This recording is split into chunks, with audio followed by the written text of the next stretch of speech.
Bonsoir à toutes et à tous et bienvenue sur Télé Djibouti pour suivre cette édition de la soirée. Les titres ce soir.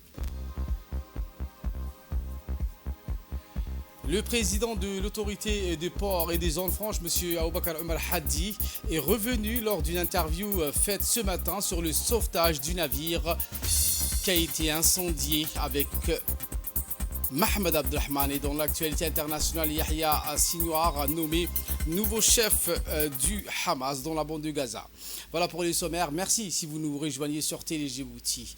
Avant de développer ces titres, ces messages, en premier, le président Guelleh a adressé, dans le contexte actuel de commémoration de la fête nationale ivoirienne, souhaité succès et réussite à son homologue ivoirien Alassane Ouattara.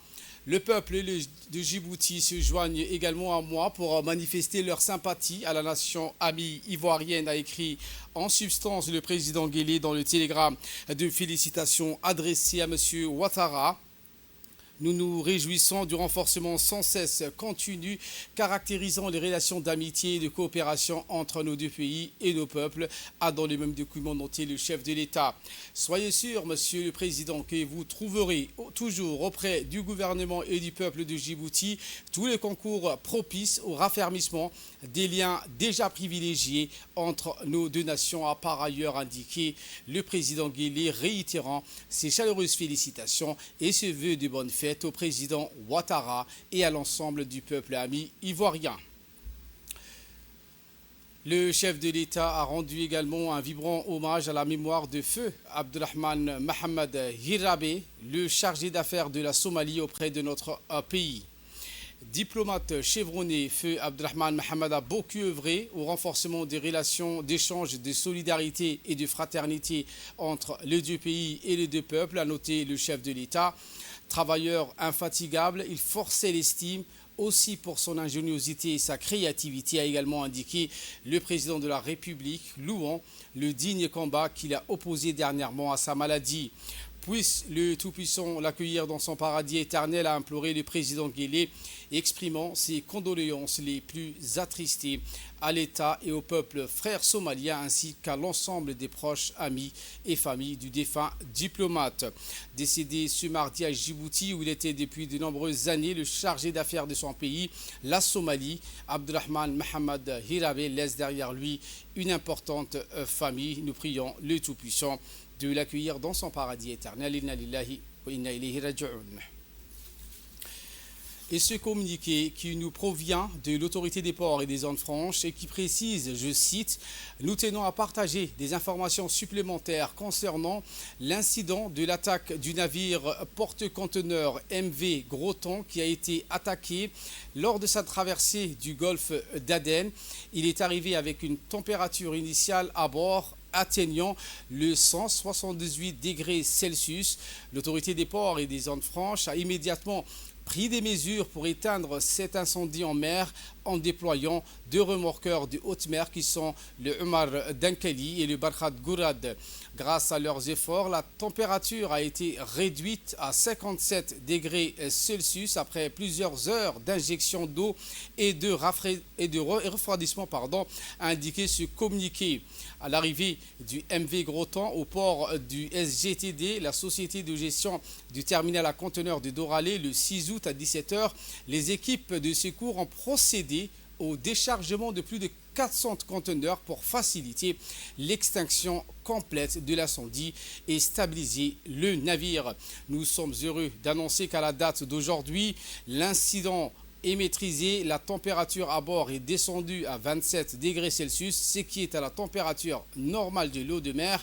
Nous remercions toutes les équipes impliquées pour leur efficacité et leur dévouement qui ont permis de gérer cette situation avec succès, a indiqué ce communiqué de l'autorité des ports et des zones franches sous la direction de M. Aboubakar Omar Hadi, qui a donné donc une interview ce matin à notre confrère Mohamed Abdelrahman. Voici les propos du président.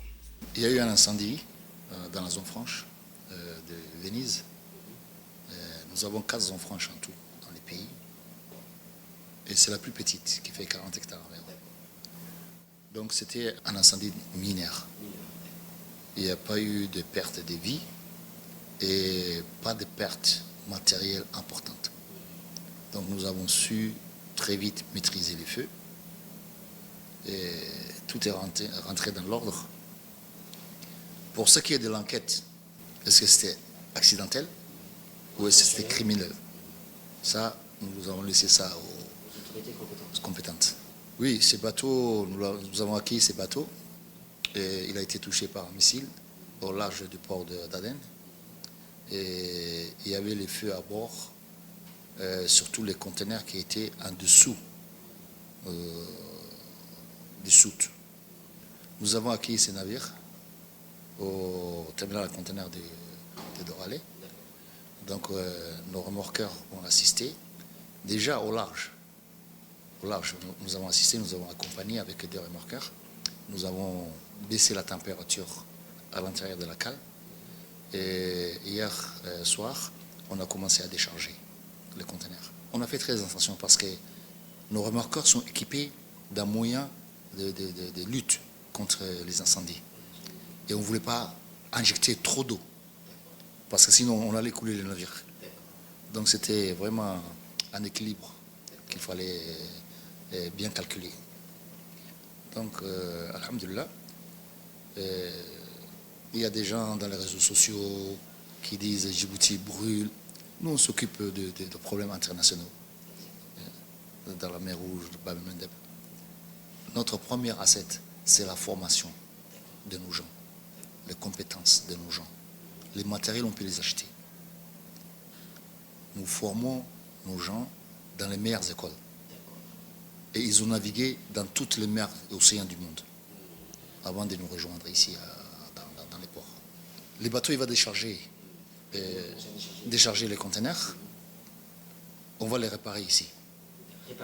Oui, à Djibouti. On a déjà réparé les premiers navires qui est là. Vous pouvez les voir dans l'arrière-plan. Nord-Est, les bateaux bleus. Et il va quitter bientôt Djibouti. On l'a réparé.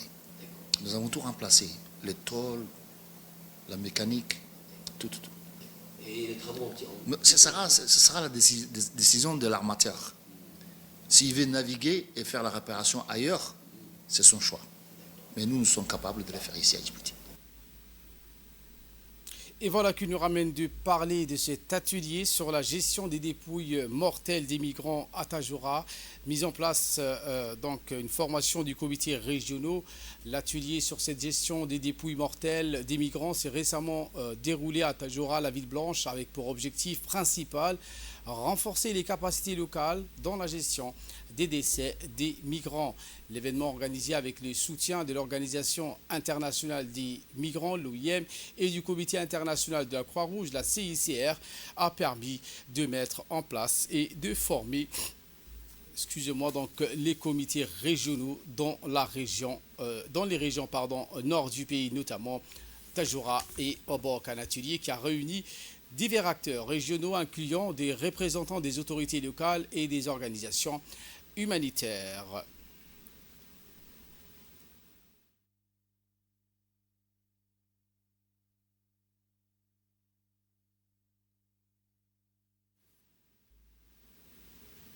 Écoutons pour plus de précisions le préfet de la ville blanche, M. Abbas.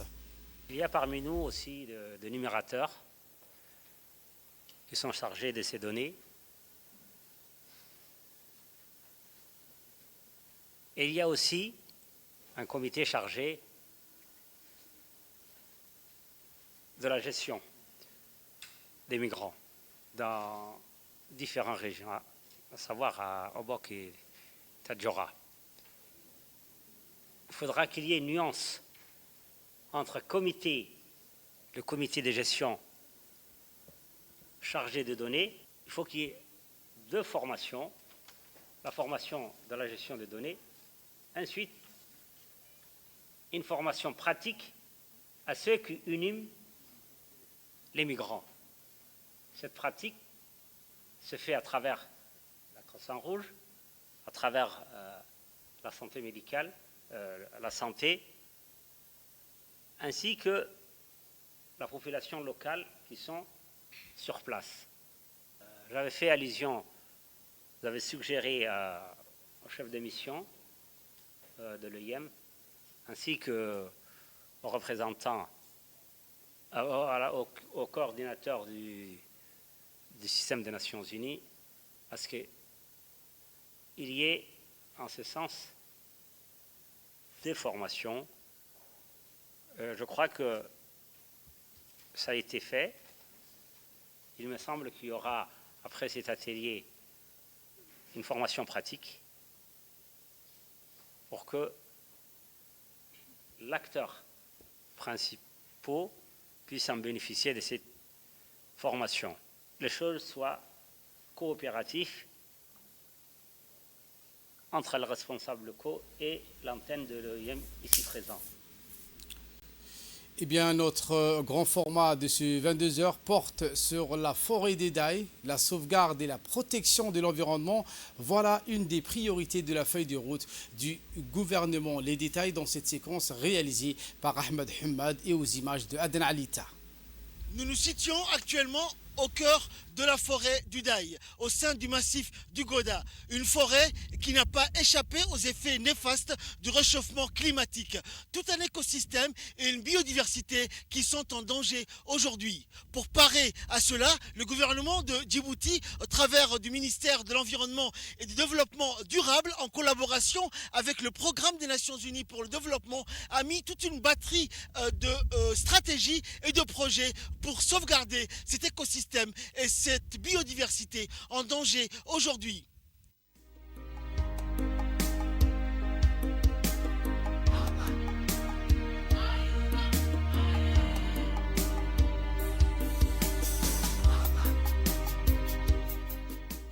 La sauvegarde et la protection de l'environnement, voilà une des priorités de la feuille de route du gouvernement. Un des thèmes principaux de la vision 2035 du gouvernement djiboutien, toujours dans l'objectif d'atteindre un développement durable. Une panoplie de stratégies a été mise en place à travers le ministère de l'Environnement et du Développement durable pour réhabiliter certaines zones durement touchées par le réchauffement climatique. Des écosystèmes en péril, toute une biodiversité en voie de disparition, une nature à l'agonie, voilà les défis que doit relever ce département ministériel. Un challenge qui demande énormément de ressources et de financement. C'est dans cette optique que le ministère de l'Environnement et du Développement durable a tenu une importante réunion le 18 juillet dernier au Djibouti Palace Kempinski. Réunion qui a permis de lancer officiellement un projet intitulé « Conservation de la biodiversité et restauration des fonctions de l'écosystème de la zone protégée nationale de la forêt du Daï ».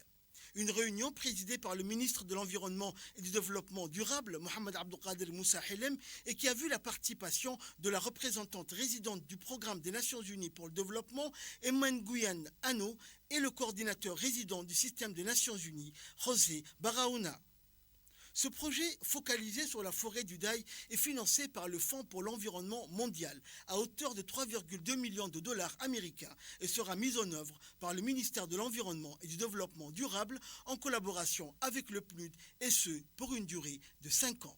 Écoutons pour plus de précision les interventions de la représentante du PNUD à Djibouti et du ministre de l'Environnement.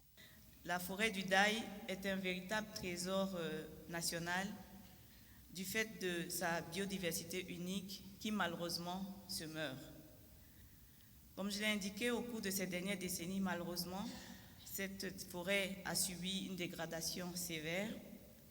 Et je pense qu'une de mes premières expériences les plus dépressives que j'ai eues quand j'ai été dans le Daï, c'était vraiment une vraie expérience dépressive de voir que c'est une forêt mais qui est vraiment complètement morte.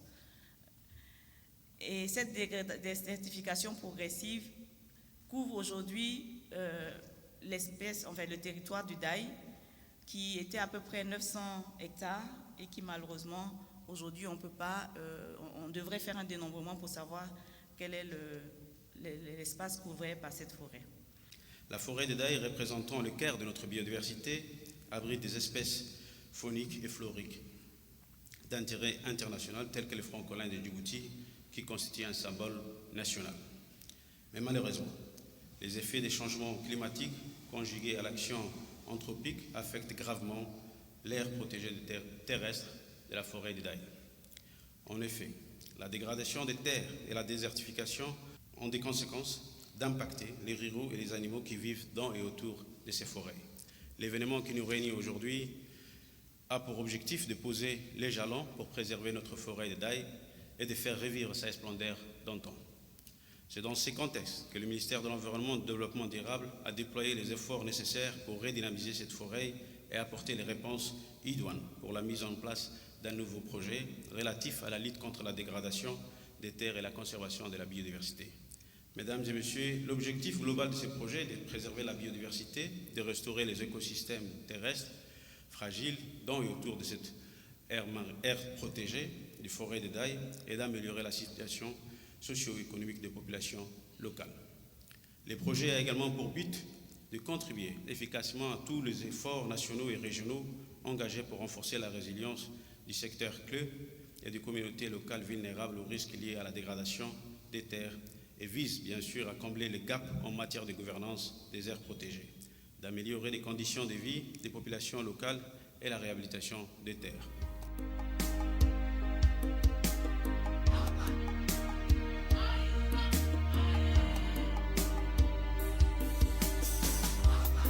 Le réchauffement climatique a impacté énormément de domaines et dans de nombreux pays. Djibouti n'étant pas en reste, le gouvernement, avec l'appui et le soutien technique et financier de ses partenaires au développement, a entrepris de nombreux travaux de réhabilitation et de protection de l'environnement, principal secteur impacté par les effets néfastes du changement climatique. Direction Paris maintenant, dans le mythique stade pour le 5000 mètres. Deux noms ont résonné avec une intensité particulière. Il s'agit de Mohamed Ismail Fattah et Waïs Abdi. Ces athlètes de renom ont porté haut les couleurs de Djibouti en participant à ces Jeux Olympiques 2024 de Paris, inscrivant une nouvelle page dans l'histoire sportive de leur pays. Ils ne sont pas de simples athlètes, ils sont les symboles d'une nation aspirant de l'excellence sportive. Depuis des années, ces deux coureurs ont fait preuve d'une détermination inébranlable, affrontant des défis physiques et mentaux pour atteindre le sommet de leur discipline. Leur présence à Paris est le fruit d'un travail acharné et d'une volonté de faire, nourrie par l'espoir et le soutien de tout un pays. Le 5000 mètres, une épreuve d'endurance, de stratégie et de résilience. Sur la piste, chaque foulée compte, chaque respiration est mesurée. Pour Mohamed Waïs, cette course représentait bien plus qu'une simple compétition. Dès le coup d'envoi, Mohamed Ismail Fattah et Waïs Abdi ont démontré leur bravoure, se frayant un chemin parmi les concurrents avec une détermination palpable. Chaque tour de piste était une lutte acharnée contre le temps, contre eux-mêmes et contre les attentes de ceux qui les soutiennent. Affronter les meilleurs athlètes du monde dans cette compétition aussi prestigieuse que le JO requiert non seulement des capacités physiques exceptionnelles, mais aussi une force mentale hors du commun. Bien que la victoire finale ne leur soit pas revenue, la performance de Mohamed Waïs a été saluée par tous. Leur ténacité, leur esprit combatif et leur capacité à repousser leurs limites ont été exemplaires. Ils ont couru non seulement pour la gloire personnelle, mais aussi pour l'honneur de Djibouti, inspirant ainsi des générations futures de jeunes sportifs. Retour à Djibouti où, sous l'égide du secrétariat d'État chargé des sports, l'association ASDEC a clôturé ses activités sportives estivales par une belle finale. Deux belles et prometteuses équipes, celle de Bouraïta et celle de Fi'ia, se croisaient dans un duel de tous les enjeux. Le terrain, bondé de supporters venus des quatre coins du village, vibrait d'énergie et de ferveur.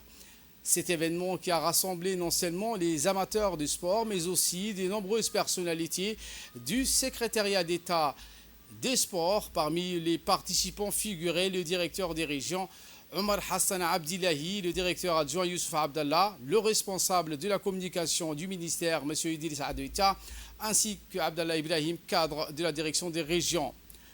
Le village était également représenté par les chefs de village, en l'occurrence M. Mohamed Samboulou, et plusieurs autres responsables locaux, sans oublier le très dynamique animateur de ce tournoi, en la personne de M. Akadar Abdou. Dès les coups d'envoi, les deux équipes ont démontré une envie et un rythme élevé de niveau. Les supporters fidèles et bruyants ont apporté une ambiance électrique qui a galvanisé les joueurs. Chaque action, chaque passe et chaque tir était salué par des acclamations tonitruantes. La fin du match a été marquée par un moment de célébration collectif.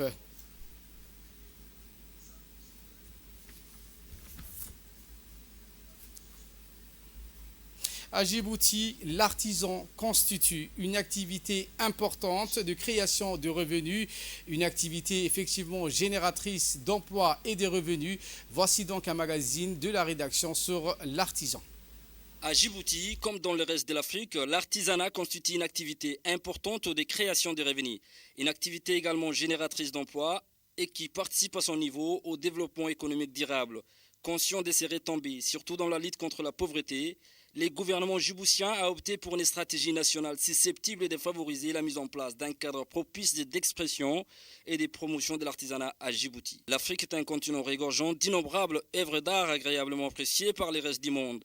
Cette richesse du patrimoine culturel est un facteur stimulateur du développement, influant sur des secteurs tels le tourisme ou l'artisanat d'art, créant des revenus ou des activités considérées initialement comme accessoires et qui, au fur et à mesure, deviennent des véritables spécialisations du fait de l'existence d'un marché porteur. Pour ce faire, les autorités politiques se sont jointes à l'idée d'organiser ou de procéder aux diverses initiatives au profit du monde rural et de l'artisanat afin de permettre aux artisans de libérer leur génie créateur et de produire des belles pièces.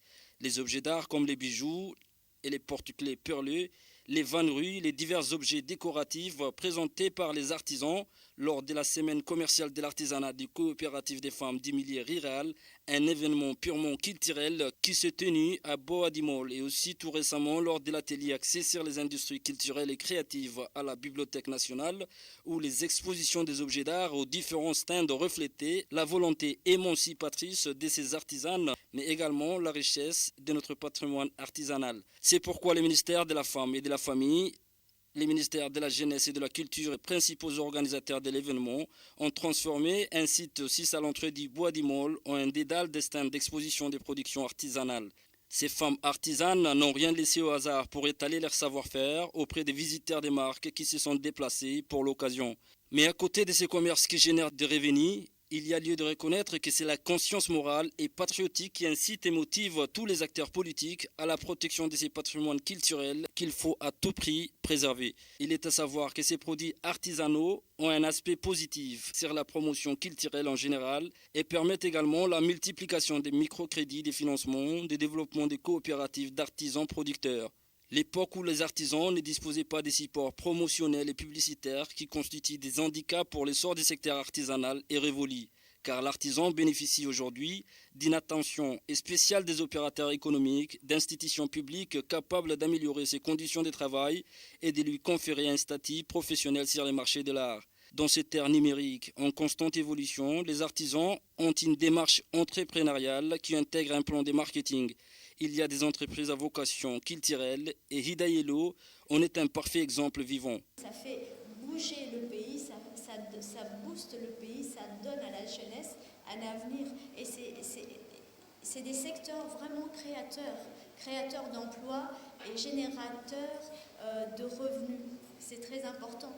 On pense que quand on fait le design, c'est juste une personne qui va faire le dessin, qui va coudre. Il y a une personne qui va faire le dessin, il y a d'autres personnes qui vont coudre, mais à côté, il y a tous les accessoires. Il y a les accessoiristes, ceux qui vont faire les bijoux, ceux qui vont faire les chaussures, ceux qui vont faire le make-up, ce qu'on appelle make-up artiste.